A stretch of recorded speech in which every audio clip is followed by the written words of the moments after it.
إن المتنورين وأنصار حركة العصر الجديد يسعون إلى إخضاع العالم لحكم لوسيفر أي إبليس اللعين، ومن أجل هذا الهدف فإنهم يسعون جاهدين لحكومة عالمية وجيش عالمي واقتصاد عالمي تحت حكم الأوليغارشية المالية البريطانية. يترأس الأرض ديكتاتور عالمي يدعمه مجلس من 12 من الأتباع المخلصين، وكل هذه الخطط سيديرها مجلس العلاقات الخارجية والمفوضية الثلاثية. ومن أجل هذا كله لا بد من تحسين صورة الأمم المتحدة من خلال توحيد أوروبا وإنهاء الشيوعية وترسيخ المبادئ الإنسانية. ويتنبأ روبرتسون في كتابه بحدوث أزمة اقتصادية ستضطر فيها الولايات المتحدة إلى نقل سيادتها إلى الأمم المتحدة، والتي ستنصب رئيسا اشتراكيا للعالم يحكم وفقا لمبادئ دين الإنسانية مجردا من أي تشريع إلهي،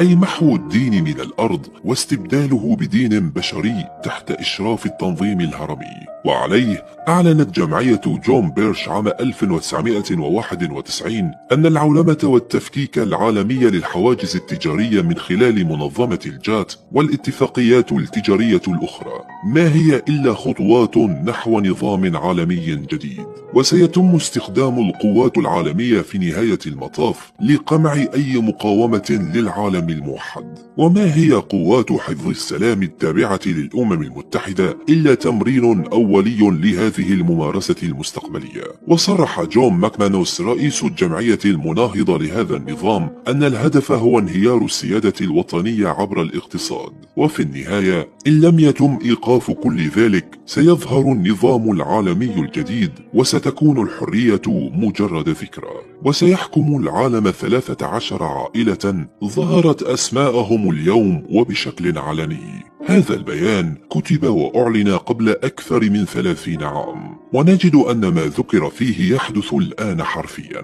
فلقد بات العالم بأسره تحت حكم النظام العالمي الموحد. وفكرة الدين الإبراهيمي الذي تشجع عليه الحكومات ما هو إلا الخطوة ما قبل الأخيرة لتجريد البشر من الدين نحو اللادين. وتنشر الأفكار الباطنية الغنوصية عبر البروباغندا الإعلامية من خلال منصات الأفلام التي بات لها تأثيرا أكبر من تأثير السحر على الأعين والآذان، من أجل إخراج جيل جديد يرى كل المحرمات والموبقات على أنها أمر من المسلمات. وها نحن اليوم نرى الفتيات والذكور ينطقون أقذر الكلمات بدون خجل ولا استحياء.